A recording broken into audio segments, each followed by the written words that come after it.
Assalamualaikum warahmatullahi wabarakatuh. Jumpa lagi di channel Bimbingan Belajar Cerdas, solusi cerdas meraih prestasi.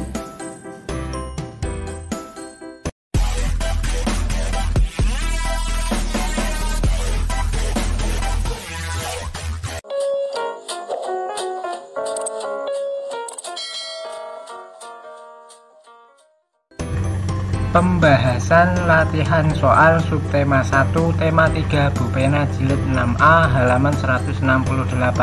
Mari kita mulai dengan membaca basmalah. Bismillahirrahmanirrahim. Muatan bahasa Indonesia KD 3.2. Bacalah teks berikut untuk menjawab soal nomor 1 sampai 5. Penemu baterai. Alessandro Volta merupakan seorang fisikawan Italia yang telah menemukan baterai.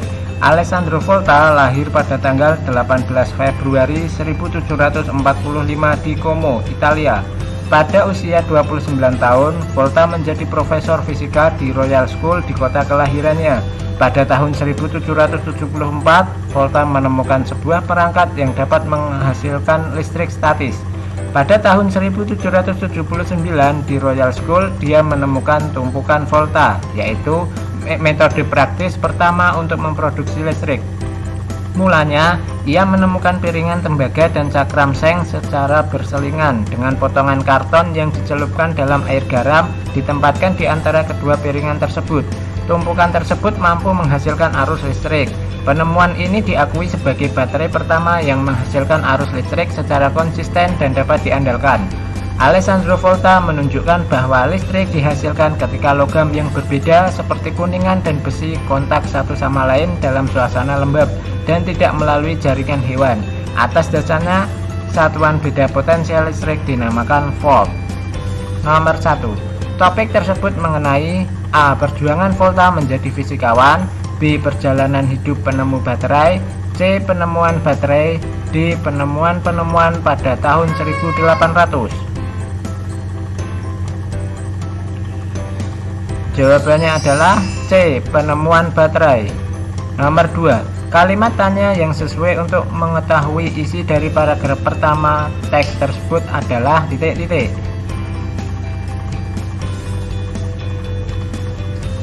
Jawabannya adalah siapakah Alessandro Volta? Karena pada paragraf pertama menceritakan Alessandro Volta. Nomor 3. Kalimat utama paragraf ketiga adalah titik-titik. Jawabannya adalah atas jasanya satuan beda potensial listrik dinamakan volt. Nomor 4. Informasi mengenai proses terciptanya baterai terdapat pada paragraf titik-titik. Jawabannya adalah kedua. Nomor 5. Tuliskan kesimpulan dari teks tersebut.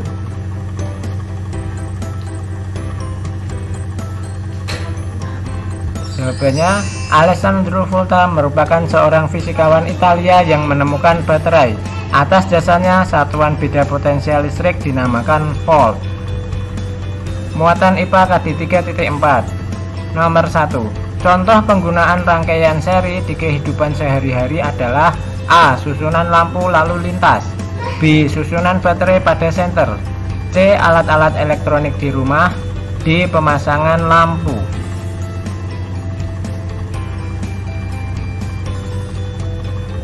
Rangkaian seri merupakan rangkaian listrik tertutup yang disusun secara seri atau berderet, tidak bercabang. Contohnya pada senter. Jadi jawabannya adalah B. Susunan baterai pada senter. Nomor 2. Perhatikan gambar berikut. Lampu yang akan padam jika saklar dibuka adalah A. Hanya L4, B. L1 dan L4, C. L1, L2 dan L3, D. L1, L2, L3 dan L4.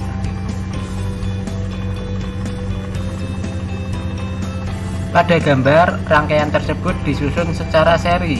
Jika saklar dibuka, maka rangkaian tidak terhubung dan arus listrik tidak dapat mengalir, sehingga semua lampu akan padam. Jadi jawabannya adalah L1, L2, L3, dan L4. D. Nomor 3. Pada sebuah rangkaian listrik, kabel berfungsi sebagai konduktor. Konduktor adalah titik-titik.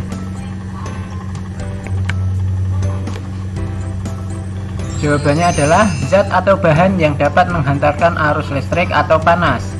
Konduktor merupakan zat atau bahan yang dapat menghantarkan arus listrik atau panas. Contohnya besi, seng, aluminium, perak, emas, tembaga, dan platina. Nomor 4. Apa perbedaan antara rangkaian listrik tertutup dan terbuka? Jelaskan. Jawabannya, rangkaian listrik tertutup, semua komponen terhubung, arus listrik dapat mengalir, lampu menyala. Rangkaian listrik terbuka, salah satu komponen tidak terhubung, arus listrik tidak dapat mengalir, dan lampu tidak menyala. Nomor 5. Gambarlah sebuah rangkaian seri dan jelaskan komponen-komponennya.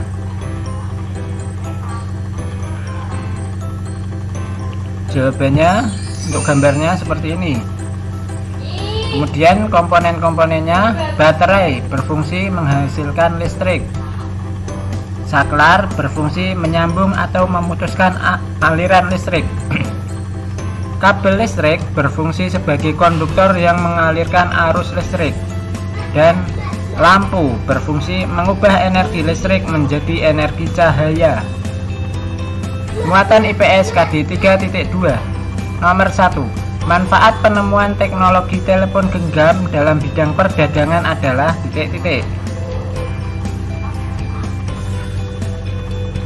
Jawabannya, mempermudah dalam jual beli. Transaksi jual beli bisa dapat dilakukan di mana saja. Pemasaran produk semakin luas.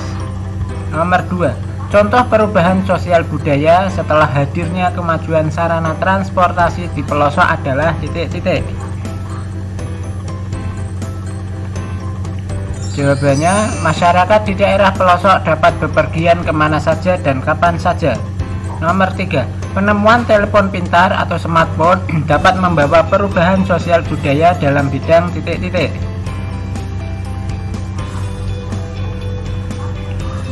Jawabannya, komunikasi. Telepon pintar atau smartphone merupakan penemuan di bidang komunikasi yang memudahkan manusia dalam berkomunikasi tanpa dibatasi jarak dan waktu. Nomor 4. Dahulu, Komang harus menunggu saat liburan untuk bertemu nenek di desa. Dengan kemajuan teknologi komunikasi, Komang dapat melihat nenek melalui video call atau panggilan telepon yang dapat menampilkan gambar dan suara tanpa harus datang ke desa. Bentuk perubahan sosial budaya apakah yang terjadi setelah adanya kemajuan teknologi komunikasi tersebut?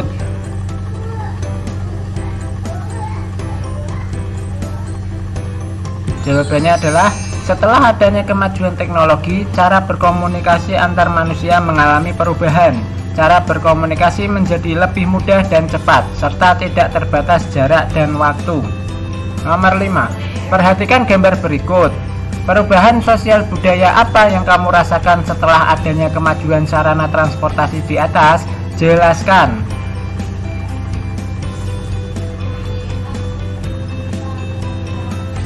Jawabannya, manusia menjadi lebih mudah dan cepat dalam bepergian atau berpindah tempat. Manusia dapat berpergian kemana saja dan kapan saja. Muatan PPKN KD 3.2. Nomor 1. Contoh hak anak di rumah adalah titik-titik.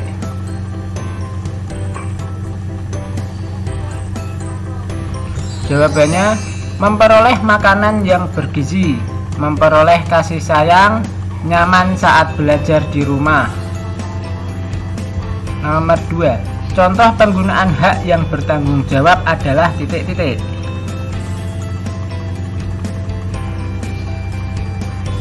Jawabannya, mematikan televisi setelah menontonnya, menonton televisi tidak sampai larut malam, menonton televisi dengan jarak dan posisi yang benar, menyalakan radio dengan suara yang tidak keras, memanfaatkan listrik sesuai kebutuhan, membersihkan dan merapikan mainan setelah bermain, mencuci peralatan makan setelah makan, dan mematikan lampu ketika ruangan sudah cukup cahaya.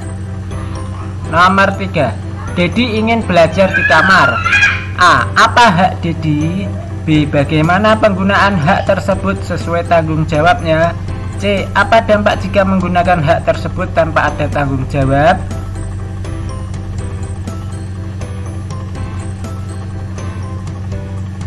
Jawabannya adalah hak Dedi dapat belajar dengan tenang dan nyaman di kamar. Untuk yang B, penggunaan hak sesuai tanggung jawabnya adalah Dedi belajar dengan sikap dan posisi duduk yang benar, belajar dengan sungguh-sungguh dan fokus. Untuk yang C, dampak jika menggunakan hak tersebut tanpa adanya tanggung jawab, Dedi belajar sambil tiduran, akibatnya bisa merusak mata. Dedi tidak fokus dalam belajar sambil main HP atau nonton TV. Akibatnya ilmu tidak terserap dan merusak mata. Nomor 4. Komang akan bermain di halaman rumah. A. Apa hak Komang? B. Bagaimana penggunaan hak tersebut sesuai tanggung jawabnya? C. Apa dampak jika penggunaan hak tersebut tidak bertanggung jawab?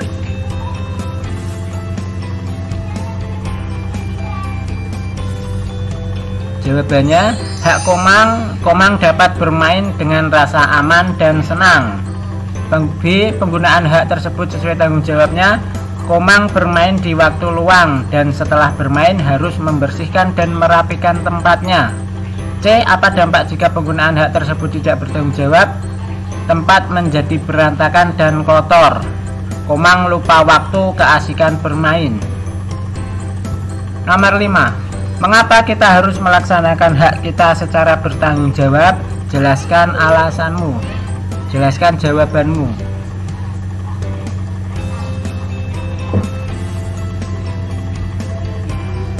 Jawabannya, penggunaan hak harus dilaksanakan secara bertanggung jawab karena kita harus menyadari bahwa di dalam hak yang kita miliki terdapat hak orang lain. Penggunaan hak harus bertanggung jawab agar tidak ada yang dirugikan. Contoh, kita dapat menonton televisi dengan volume suara yang pelan atau tidak terlalu keras sehingga tidak mengganggu orang lain. Muatan SBDP KD 3.2. Nomor 1. Berikut not-not angka yang memiliki jarak setengah adalah A. 34, B. 45, C. 56, D. 67.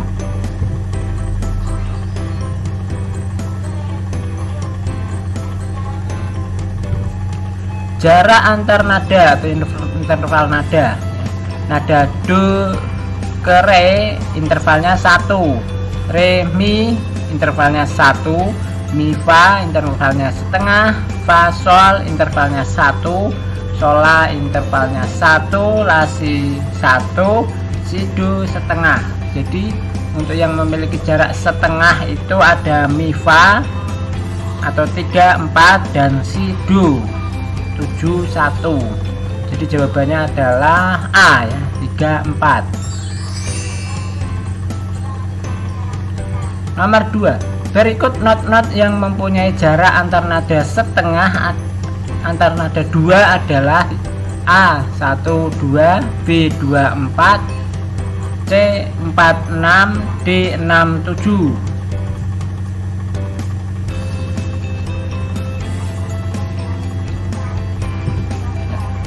Jarak antar nada atau interval nada sama ya, do re mi fa sol la si do itu 1, 1 setengah, 1, 1, 1 setengah. Jadi kalau not-not yang mempunyai jarak antar nada 2 berarti dijumlahkan saja. Kita lihat pada pilihannya.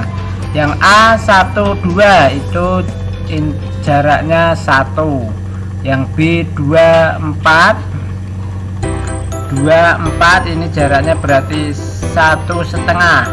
Yang C 4, 6 ini berarti 2 ya. Yang D 6, 7 berarti 1. Jadi jawabannya ini yang C 4, 6.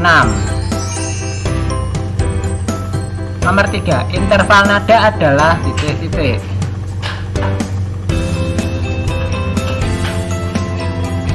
Jawabannya adalah jarak antara satu nada dengan nada lainnya. Nomor 4. Sistem penulisan lagu dengan menggunakan simbol angka-angka disebut titik-titik.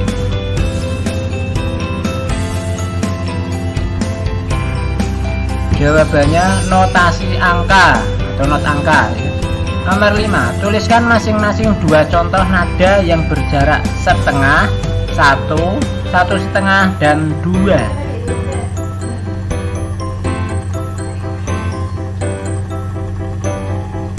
Jawabannya jarak antar nada setengah nada, contohnya mi, fa, dan si, do.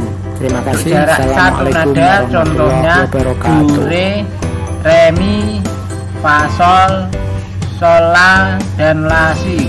Untuk jarak 1,5 nada, contohnya re, fa, la, do, dan mi, sol. Untuk jarak 2 nada, contohnya do, mi, fa, la, dan sol, si. Baik, cukup sekian dari saya. Mohon maaf apabila ada salah kata. Jika ada pertanyaan, silakan tulis di kolom komentar. Dan jangan lupa like, share, dan subscribe. Terima kasih. Assalamualaikum warahmatullahi wabarakatuh.